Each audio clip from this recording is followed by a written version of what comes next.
what's up? Hey, what's up, Foolish Nation? What's happening, buddies? What up? What up, fool? Foolish buddies. Yeah. This is Foolosophy with Dan Venti. and Marcus Crespo. I don't know why I said Four my last- extra O's. Yeah. No. Marcus Crespo Besto. Crespo Besto, baby. That's adding extra unnecessary shit to it. Yeah. We got an interesting. We're diving into some storylines and wrestlers that we don't know as much. I don't know at all. He doesn't know at all. Yeah. You don't know at all. I couldn't even pronounce it. It sounded like a good hibachi place. Yeah, it does. It does sound like they would serve a delicious Like they beef. They throw a shrimp at you, but they get it in your mouth. Oh, they nail it. They nail it every time. Get it right there. Right before it stops, it hits your trachea and you choke on it. That shrimp jump shot. Yeah, I've heard of this gentleman, but he died well before my time. Yes. But he is a pioneer. Probably I was seeing some articles and stuff. Probably one of the most pioneer of wrestlers being murdered. Yeah. Now I can think of like an actual pioneer wrestler, Wagon Wheel Jones. You know, like just was. He always has a hat on with a buckle. Yeah. he takes it off and beats people. Yeah. My kids died on this trail. You know, like, yeah, that's his catchphrase. He just eats turkey when as a victory thing. Yeah. Like a king. Yeah, bison leg. We're talking about according to some of the articles, one of the most influential wrestlers of all time. Really? All time. Wow. If you compare the legacy, Yeah. of who he interacted with, who he wrestled, who he trained, and what they did after what they did. Like, so we're talking about Rikidozan, Yeah. whose real name was, I got it here. Real name was Mitsu. I'm gonna fuck it up. Mitsuhiro Momota. Oh. Yeah, he was Korean and Japanese. He now his That's origins. a cool name. Yeah, which one? The actual name? Yeah. Or his, honestly, both Momota. of Rikidozan. I like M Japanese names that I okay. didn't know. Yeah, Uh, Masawa's and that's a very influential Yeah. wrestler. The Great Muta. they're fun. They're Yeah. like they're phonetically fun. Yeah. I don't know. I like them. It's enjoyable. So Michihiro Momota, aka Rikidozan, he would probably be almost like the equivalent of, like, let's say, a Brock Lesnar. But if Brock Lesnar did UFC, So he was a big dude. well, he was Or not big big for the enough though. time? He was a legit sumo wrestler. Oh, He was okay. Korean and Japanese, but he was a legit sumo wrestler. But he was a big dude, but he wasn't big enough to be sumo, to compete in sumo. Yeah. So Sumo is wild. You got to watch the Freakonomics segment on sumo. It's Oh, interesting. okay. Yeah, a lot of those guys are big. The guys that achieve Yokozuna, that's the term. Like, the wrestler Yokozuna was named after the Is top. that like the grand? Yeah, that's the top grand. level? That's the name of a grand champion in the world of sumo. Oh, okay. That's why he was named Yokozuna. I want to watch some sumo, man. Yeah, sumo is unbelievable because it's unbelievable. The sheer size, but how Yeah. quick they are. And power. Yeah. The it's like- power, it's unbelievable. They're freaks. They're freakish specimens. Yeah. They look like giant, big, fat fucks. And but, those like, colorful diapers they wear are just like, it just looks like you took a towel after a shower and then made it into a diaper. yeah, And then you became you hulked up. yeah. I mean, it's so weird because, like, I've seen all kinds of different sumo size wrestlers. I've seen, like, the big Yakibono, I think was another one. He was like 6'10", 400, 500 pounds. God damn. Yeah, big motherfuckers. Yeah, and that's why Rikidozan, I think he stood like 5'9", 5'10". Really? Yeah. No, Now, mind you, he was our size? yeah, but this is World War II. Oh, okay. So so imagine, he's like, big. me and, like, you ever see some of the heights and weights of old professional football players? Yeah, like it's offensive like linemen? 5'4", 110 pounds. Yeah, yeah. They're it's- like the size of gymnasts now. yeah, yeah. Was it? I think it was like Jim Thorpe. he was like 6'3", he's tall, but he was like 215 pounds. And what happened to people? We're gigantic. Yeah, we're enormous. We're giants in the world of, and there's people much bigger than us. I'm all a the time. small. I'm relatively compared to like professional athletes, football players, professional wrestlers. Yeah, I'm like a small guy. But in the 40s, I would have been. I don't know, biggest draw in fucking wrestling apparently, because he was like about 5'10", 240. But this is in the 40s. So just a beefcake of a man who was also legit sumo wrestler. So he's like a leaner, more Asian version of me. Yeah, just yeah. But you would rule the roost in that time frame, man. But because of his legitimacy, I want a time machine just to go back and be big. Hell yeah, just to go back and be a monster. Just walk around, like you're Godzilla. Play in the NFL, you know? Yeah, you probably could. I could. I'd be choose your sport. Yeah, I mean, I would have like severe head injuries because they had leather helmets in those days. No face mask. No face masks. Yeah, they were allowed to just just pull one of your balls out. And, like, we know you're gonna murder your family. Yeah, my uncle played in the 70s in high school, and he was like, man, in those days they would like do all kinds of god awful stuff in the like dog piles. Oh, like some of those guys would, man, it's gross. Some like one of the guys would like basically stick his finger up his own ass, and have like shit fingers. Yeah, and then in the dog pile would fish hook people. Oh, yeah, shit like that. Oh wow, that's So if you had the ball and you got fish hooked with a shit dick finger, like a stink bombing him. A stink bombing him. Yeah, you're probably gonna give him the ball. So it was like weird shit like that. That was just par for the course. Now they wow. Yeah. That's when men were men. Yes. Nobody shits on each other's hands and rubs at each other's Hey man, faces remember anymore. we used to shit? We've come a long way. Hey man, remember at state champions when you shit in that man's mouth? Like, I love you, brother. We won state. You know, like. Oh man, that's gross. It is. It's terrible. But yeah, so because he had no career in sumo, he ventured into professional wrestling. And in those days, it was once again pre-kayfabe. Yeah. So they thought it was just like to them it was like UFC. And the thing is, he was a legit sumo guy, so he was tough. He was a tough guy. He had a reputation for being an alcoholic, womanizer, and like just kind of going into business for himself. Like one of his biggest rivals in wrestling at the time was I'm not gonna bother wasting time like looking up the name, but the last name is Kimura. It was Rikidozan versus Kimura, and Kimura is the guy that created the Kimura lock, which is a Brazilian jiu-jitsu maneuver. It's like basically where my elbow goes over your elbow and I lock it with the wrist. Like it will literally pull your fucking arm out. You know, if you don't know how to counter it and stuff like that. I legit put a woman in a Kimura lock at the mall. We're recording this. Yeah, we are. But I have to give the preference. Yeah. It was it was a shoplifter, and she got cuffed. She had lotion on her arms. She got cuffed, and then the other arm got free, and she had like an open cuff. And I don't know if I saw videos about the open cuff like hooking and fish hooking and ripping all the flesh. Yeah. So I was like, we got to get the arm. And they're like, she's too slippery. I'm like, oh, we'll see about that. And it was, So if anyone's listening and they're offended, I was looking out for my fellow man. But not woman. Not well. Yeah, that sounded. The way I said it, I thought I was defending myself properly, but I just sound like a giant misogynist. No, but like I just picture. I can't picture a woman. I just picture like a greased pig, and you try to wrestle it, like, and it's just like its little legs scampering. That's kind of what it felt like. She wasn't a small woman either. All right, I'm digging myself in a bigger hole, man. No, but that lock is a legit hold. Like, I've heard of it. Even, once I got her, I heard of it, and I don't know anything. Yeah, once I got her in that hold, like she was like, "Oh yeah, all right, I'm just gonna stop." She was like, "Oh, Kimura, I give up." Yeah, and it's so weird that I don't know how to counteract this. The Brazilian Jiu-Jitsu guys now, the UFC fighters, they like a Kimura lock is not a unescapable hold.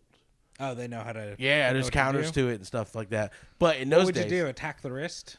There's a way that you can roll your body to get it, like, and also there's a way to roll your body to where you pin the person Like I would have to show you. Okay. It doesn't translate well on the podcast, unfortunately.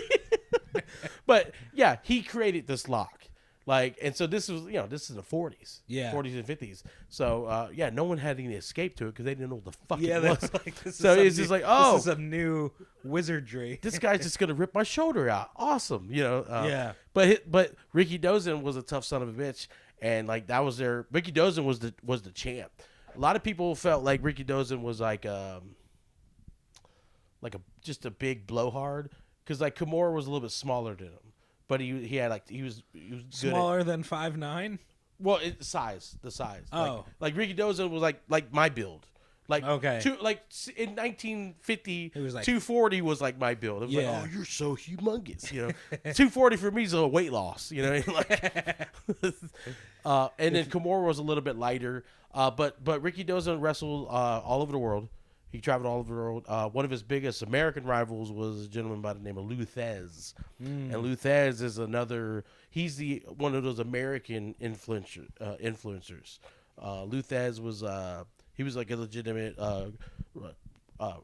wrestling background, amateur wrestling background. And then he was just like, I mean, he has moves named after him. Like there's a maneuver called the Thez press. It's a wrestling maneuver. And then he trained a bunch of guys. But like Rikidozan trained Giant Baba, Antonio Inoki. Antonio Inoki created New Japan Pro Wrestling, which exists today. I've heard of that. New Japan Pro is basically the Japanese equivalent to the WWE. Yeah. And Giant Baba created All Japan Pro Wrestling, which is an organization that still stands today. And that style of wrestling is called Purioso, which is like I think it's like pure wrestling. Okay. Like kind of like it's not too much theatrics. It's Traditional. It's just traditional, holds and that type of thing. Yeah.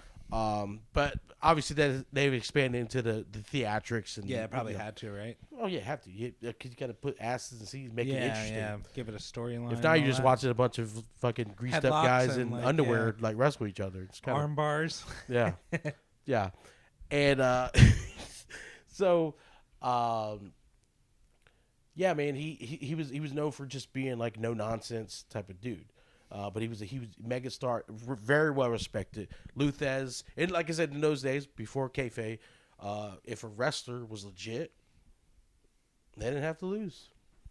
Oh, if they You want to win, you yeah. better actually beat me. Right? Yeah. Like it was very different. That's amazing. I love that concept. Yeah. But if you were super respected, you would have certain wrestlers that had no problem putting you over.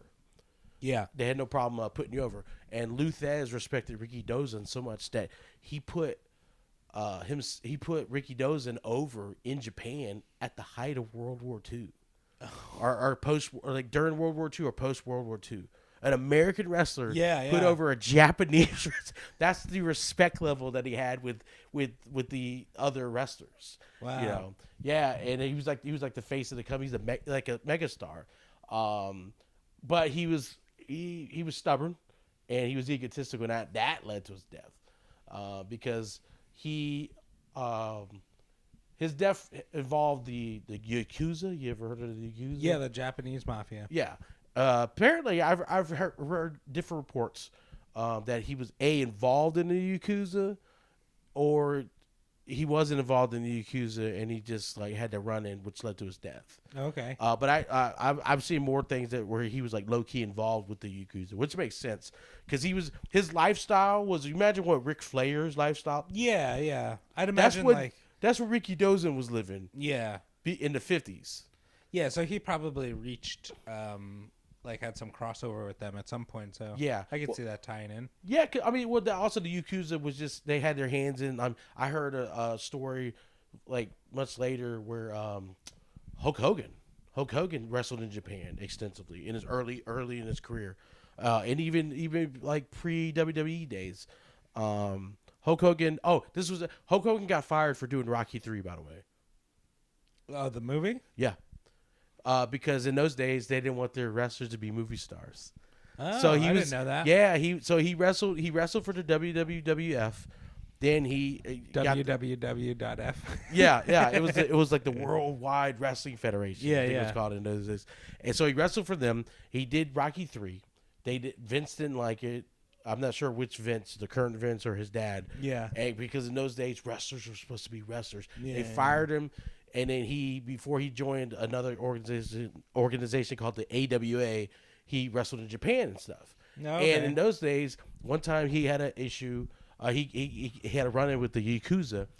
There was a Japanese wrestler that was acting a certain way, and the Yakuza didn't like it. So what they would do is to keep their hands clean, they would hire third-party people to do things to people that they wanted things done to. So Hulk Hogan was wrestling this guy, and the Yakuza basically came to him and were like, hey, we want you to break that guy's arm. And Hogan's like, well, I'm not going to argue against the Yakuza because I might end up missing, you know. So what they did is they had a match, and Hogan broke this guy's arm in a match. How, like an arm bar? He put him in like an arm bar and just kept it going until it snapped, yeah. Oh, shit. Yeah. Hogan during his wrestling training, his wrestling trainer broke his leg on purpose to see if he would, once it healed, if he came back. And that was how he would determine if he was tough enough to be in wrestling. What? Yeah. It was a What? completely different ball game in those days. Yeah. Yeah. Holy shit. I mean, now also that could be widely speculated rumor. There was no cameras and shit but like those are the stories. Remember I told you the stories about bar fights and shit. Like if you so it makes sense. So, but that was the type of things that the Yakuza was known for. Was like that type of thing. Like Hogan showed the ring. They gave him a gold ring. Really? As part and apparently other stuff, but like, a gold ring is like a payment or a congratulations, thank you for let this guy know. Thank you for Yakuza-ing. Yeah, thank you for Yakuza-ing. Yeah. I know if they're mad, they like cut off fingers and stuff. Oh, I'm yeah. pretty sure they do that. They're more they're like the mob but more symbolic. Yeah, they do that. Yeah. The mob is just like they just cut to the chase. The Italian mob usually is like very cut to the chase. Yeah. The cartels are They're supposed to have a code of ethics, but none of them follow it. no. The Yakuza is very. I mean, the Japanese are very prideful people anyway. Yeah. That's. Detail oriented. Yeah, very detail oriented, and also if they don't handle failure much. No. Well. You play that piano. Yeah. Oh, you Or lost. harp, Go fly your airplane. We're gonna call it a kamikaze. I wonder what do they call them? Tiger parents, like the strict Asian parents. Yeah. I've heard like Bobby Tiger. Lee, and I've heard some different Asian comics talk about it. Yeah. They- Asian parents tend to be pretty strict right, about yeah. their academics and success. My mom used to say, my mom was a nurse, pediatric registered nurse, and she said that whenever she would give shots to kids, all the white kids would cry, and then, or all kids across the border cry except Asian kids. She said Asian kids would come in and you give them the shot and they would sit there silently and nothing would happen. She said they were like perfectly disciplined. Like, Oh my god. and I used to think it was so fun. I was like, man, that's cool. I used to think it was like fascinating. Honestly, that's what I mean. That practice of toughness and discipline, Yeah. extends to this day, especially in the world of professional wrestling. Because when wrestlers, let's say they get released from the WWE, like I don't know if you've been watching the Twitter, like I my Twitter feed is probably different than yours, obviously. I deleted Twitter because it's just okay. I try every couple of months I'll download it and look at it and I'm just like, Yeah. my God, people. Just delete Yeah, it. I just keep my thing is I keep it up just so I can get an idea what the current events are. Yeah. For jokes. Yeah. for Oh yeah. jokes. Yeah. No, that's Or also if I want to pitch a joke, but I don't want a bunch of people chiming in some bullshit on Facebook, I'll Yeah. do it on Twitter. See if I get any it's like more feedback. anonymous. But Yeah. kinda, more in the open. Hell yeah! Sometimes I treat it like a damn journal. I have a great Twitter name. I just never use it. What was it? Kareem Gabagool Jabbar.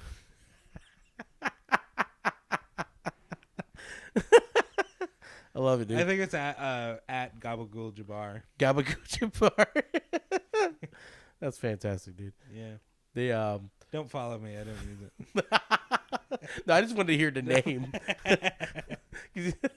Yeah, because I love hearing like great like Twitter feed names and stuff like that. Oh yeah. Yeah.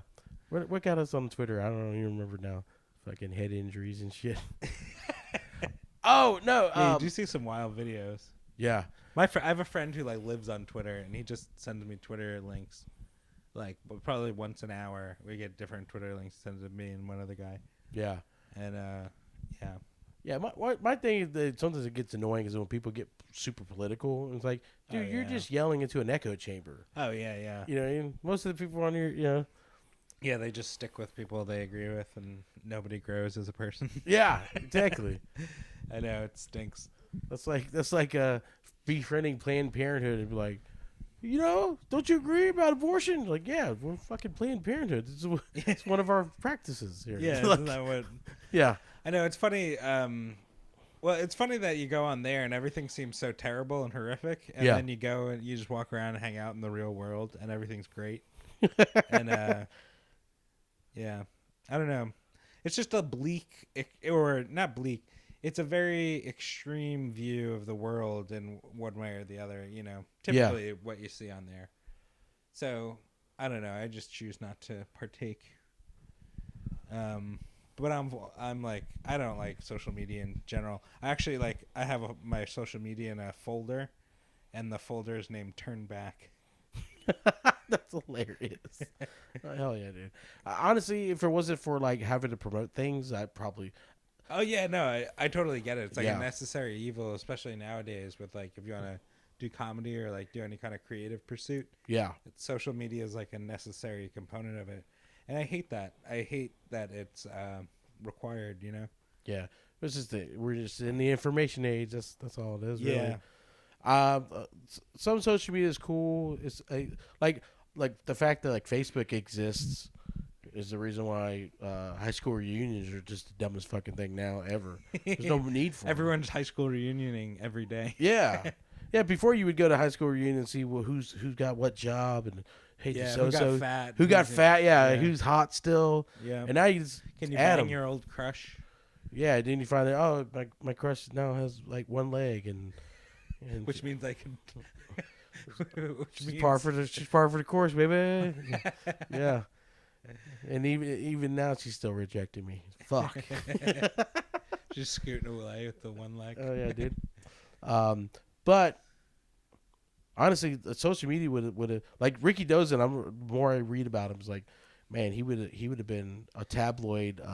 So tabloid he's like fodder. a Brock Lesnar built, but with like a Ric Flair personality. Yeah, because he was known for. He had one of the two things would happen if he was in a good mood at a bar, he would drop like 10,000 yen on a you know. What does that translate? I don't fucking What is know. that? This was 10,000 yen in those days, so probably like $2, but like, but it was a lot in those days. Yeah, no, I don't. 10,000 yen on like at a bar, just by the bar basically. But if he was having a bad day, he would just pick a fight. Oh, he would just pick a fight with somebody, and you know, and so 5'9" in Japan in those days. I mean, that's like Andre the Giant before Andre the Giant. Yeah, oh yeah, just beating the shit out of wholesale ass. Yeah, everyone's probably 5 foot, like 90 pounds. Yeah. Yeah, everyone's like hot chick weight. 120 pounds is heavy. Yeah. Yeah, he was a heavy drinker, and heavy drinking. Ultimately, there's something. He was stabbed. We're gonna get to that in a minute. But ultimately, the drinking is what really killed him. Oh, okay. Yeah. Yeah, I don't know anything about his murder. So how did he end up getting in trouble, or did he get in trouble with people? He had a run in with a member of the Yakuza, and the member of the Yakuza was Katsushi Murata. All right, who later became like the head of the Yakuza. Oh, many years later, he died like 2013 of natural causes, and so there's different accounts. But there's like a one like funneled version of it that kind of like runs through every story, and that is that Rikidozan was gallivanting in the club or whatever, and he had a run in with Murata, and some people say that Murata stepped on his shoes and he asked for an apology, but the funneled account is they had a run in. Okay, and they had a run in, and Murata had a knife. Murata was obviously also like smaller than Rikidozan, and he, so factor in he's part of the Yakuza. He's a smaller man. He's like, I'm not gonna fight you. I'm just gonna stab you. And apparently I got to cough for a second. I hate that. I'm in the middle of talking. No, but apparently the knife was also soaked in urine. What? Yeah. On purpose, I'm guessing, right? Yeah, like now that is something. Maybe he had it in his pocket and he peed himself when they had the run. And then he's like, I gotta make a cover story because That's a old, almost like tribalistic practice, is soaking your knives and sharp weaponry in like feces or urine. Oh, to make an infection. Yes. I've heard of that on like punji sticks on the Vietnam. Yeah. In like the pits. Yeah. They would do like the sharpened bamboo. Yeah. And they would like put feces, pig shit on it, or just for infection. Yeah. Could you imagine falling into a pit and getting punji sticked, and then it's like sticking through you, and then you're like, oh, and it's got pig shit on it, like like both of these at one. That's bad news. This day cannot get any worse. And then, like, somebody just pisses on you. Yeah, it's just a guy. He's laughing. Like a clown laughing. So he peed on the knife and then stabbed him? No, the knife was like soaked in it. Okay. It was already pre-soaked in piss. Okay. And so it was weird. I always thought piss was sterile, but apparently, maybe these guys' diets were terrible. They're really drunk. Yeah, that's all they did was when we have a steady diet of alcohol. So they got into a fight, and he stabbed them, and they both fled. That's how tough this motherfucker was. How many times did they stab him? Do you know? The counts are different. Saying just one, but I mean, he got it was like a good stab with this piss-soaked knife. Yeah, that was probably sharp too. Yeah. So Yakuza knife. So he was taking. I mean, he was fine. I wouldn't say fine, but he went to the hospital.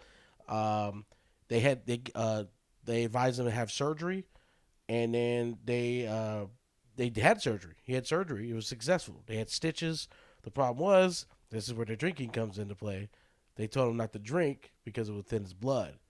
And so then he it worsened his condition.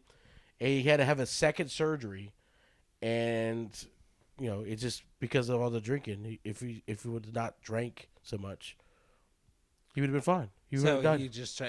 Because he continued drinking, it ultimately killed him. Yeah, ultimately the drinking killed him. Yeah, but it was kick-started by the stabbing, the urine stabbing. Man. Yeah, so he basically died of an infection. Disrespectful. Yeah. That in a culture of respect, like in Japan, yeah, that is a very undignified way to go. Yeah. But it was also his own doing too, because he's such a fucking lush, Yeah. People can't help themselves. And so he was. So he died in 1963. So December 1963. And then Masuda was found guilty of manslaughter. He served 8 years, released in 1972, but Murata carried the guilt of killing Rikidozan. Oh, yeah, because he's huge. Yeah. Fames. It would be like killing Hulk Hogan, right? Yeah, pretty much. Yeah. I mean, you'd probably be bummed. People would hate you. Hulk Hogan pre-races sex tape. Bubba the Love Sponge. Yeah, free Bubba the Love Sponge sex tape. It would have been a big deal. Yeah. I'm trying to think of a wrestler now that's like just widely known, like The Rock. Yeah. Honestly, it'd be like killing The Rock. God. Yeah. Not with those arms. Yeah. No, you don't. I mean, it'd be the equivalent. You're not gonna fist fight The Rock. You're gonna stab that motherfucker with your shit covered knife. You got to gladiator him. You see what The Rock's cooking? Yeah, it's shit on that knife that he got stabbed by. Or you stab him in the eyebrow. And so, basically, what he did afterwards, Murata, after he was released, he called the sons of Rikidozan, and he basically asked for forgiveness. He asked for forgiveness, and then he would visit his grave every year. Wow. Yeah, he visits his grave That's every some year. honorable shit.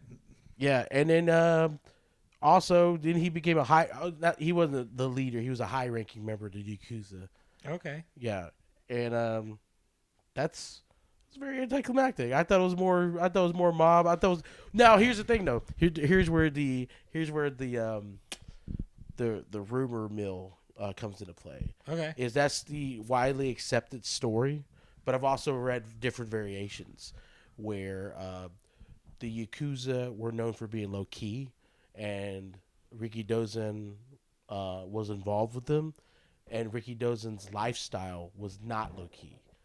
You know what I mean? Oh, They so don't they like didn't. attention. Those organized crime doesn't like attention to them unless you're Gotcha. unless you're trying to send a message. Yeah. Like with the cartels when they do the bodies on the pikes with the Yeah, heads and yeah, stuff. yeah. But for the most part, they keep everything low key. The more attention drawn to it means more attention drawn to your activities. Gotcha. And so when you have someone who's Stealth is wealth. yeah, it's the same, kind of like with the Dino Bravo thing. Like he had to be eliminated because it became a big high profile thing because that big shipment of drugs and stuff got busted. Yeah. So now their operation was disrupted. They lost money, and now the authorities and the news are aware of their operation. Yeah, So yeah. someone's got to pay for it. So there is a not widely, but there's a low level storyline that he was part of the Yakuza, but his drinking and gambling and like hoeing and all this stuff, the way he was, Ric Flair, wooing. Ric Flair apparently lived that lifestyle off the clock too. Yeah, yeah. And so, but he wasn't involved in the mob, No. So when you have someone that high profile, so it was a lot of people think that actually that was why they got into an altercation. Was he was a like over that his he was lifestyle. basically they got to an altercation of that Yeah. and he got stabbed and it was a hit. Oh, okay. It was, Oh, or an yeah. attempted hit. Yeah, because they're like, yeah. Yeah. Okay. So how long after he got stabbed was it before he died? Like Like, 2 weeks. 2 weeks. Oh, okay. 2 So weeks. it's pretty quick. 2 weeks, yeah. I mean, that's pretty quick. So that's why they believe they sent the wrong person to assassinate him. Is what happened because someone who truly was really going to assassinate him would have made sure he was dead. Yeah. But they sent someone who had admiration or respect for Rikidozan, and so he didn't quite get the job done. Plus, also Rikidozan was a legit sumo wrestler. Yeah. So So I don't, it's probably pretty scary to stab a sumo wrestler. well, you don't take in consideration that like a lot of people are like, yeah, I'll just murder somebody. I'm like, oh yeah, what if they fight back? Yeah. Are you physically prepared for Yeah. like, that type of thing? As soon as they start fighting back, it's So trouble. that's kind of a weird parallel. We're running into some themes now with these episodes. The kayfabe, the death of kayfabe, your business, because ultimately pro wrestling is a business. Yeah. And when people go into business for themselves, Yeah. you have problems. Every single one of these wrestlers was like stubborn and went in for themselves. Yeah. It's like it's a common theme across all of these stories. Yeah, and also there's a lot of like weaponry. I mean, wrestlers are huge. These guys are huge. Yeah. So like Bruiser Brody, I mean, you're not gonna choke out Brody.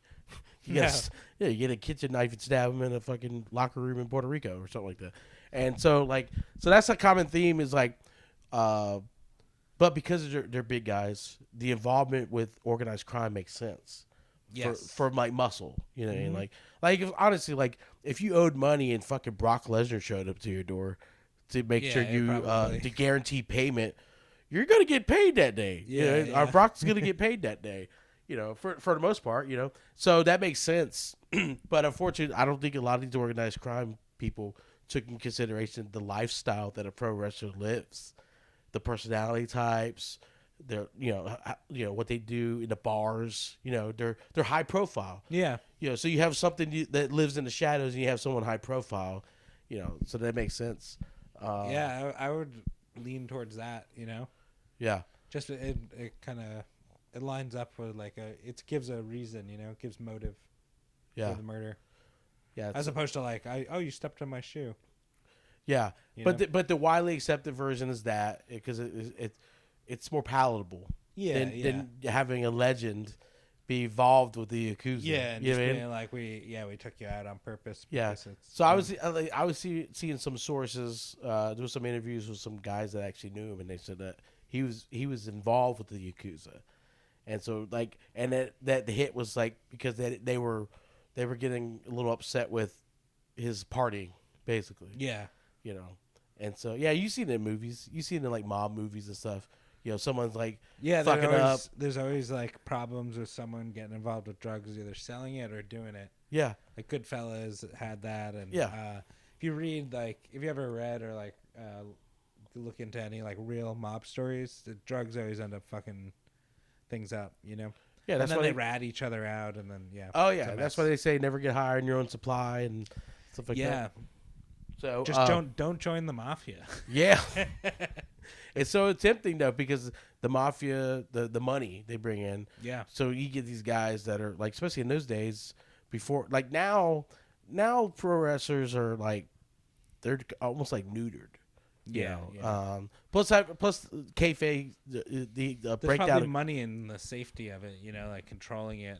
Yeah. You know, a lot of. Oh, that was another thing. Yeah, you're right. Going back to what we were talking about with the contract. They guarantee contracts now. Like jobbers have guaranteed contracts. Yeah. But they didn't have those. So you're looking for guarantee, and you see like this high roller Yakuza guy or They this could probably do quality control better, keeping guys, you know, stable of guys. Yeah. You know, and rotate. You know, I don't know. Seems like a better system.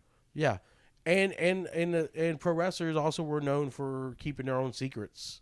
You know, because I mean, the biggest secret at that time for the longest time was this is fake. Yeah. Like so, I think that's I never even thought about the whole psychological aspect of why the mob chooses pro wrestlers, or at least in that time frame. Is I didn't even think about that. It was like they're keeping this huge secret from the audience. Yeah. that is choreographed.